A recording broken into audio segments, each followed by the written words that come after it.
তো আসসালামু আলাইকুম বন্ধুরা, আমি আপনাদের একটা কথা বলতে চাই। তো দেখেন, মানুষ যে নামাজ পড়েও যে তার মনে এত হিংসে থাকে, তো আমি এখানে এসে জানতে পারলাম। তো এক বাংলাদেশি আর আমি হচ্ছে ইন্ডিয়ার। তো একটা বাংলাদেশি এই সাইডে নামাজ পড়তো, ঠিক আছে। তো জায় নামাজটা দেখতে পাচ্ছেন, এই সাইডে জায় নামাজটা, আর এই সাইডে এই সাইডে আমি নামাজ পড়তাম।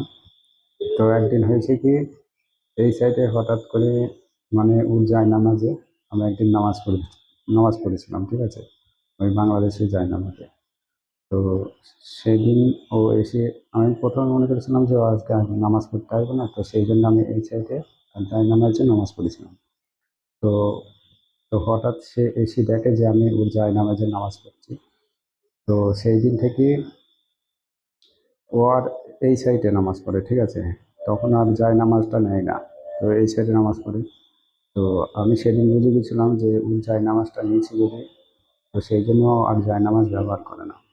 তো আমি সেই দিনই প্রথম নিয়েছিলাম ওর জায়নামাজটা। তো সেদিনের পর থেকে আমি ওর জায়নামাজটা নিয়ে নিয়ে ওই জায়নামাজটা রেখে দিয়েছিলাম। তো কদিন ও এইভাবে আলগায় বিনা জায়নামাজে নামাজ পড়তো। তো তারপরে কদিন পর আবার ওর জায়নামাজটা রেখে দিয়েছিলাম, তো সেই জায়নামাজটা নিয়ে আবার এখন কদিন ধরে পড়ছি নামাজ। তো মানুষের মনে এতটাই হিংসা যে থাকে, সেটা আমি এখানে এসে জানতে পারলাম। মানুষ মানুষের সাথে অশান্তি হতেই পারে, তাই বলি যে নামাজের একজন যায় নামাজ নিয়েছে, সেই যায় নামাজে নামাজ পড়েছে বলি সেই যায় নামাজে বা সেখানে নামাজ পড়া যাবে না, এটা কোন হাদিসে লেখা আছে?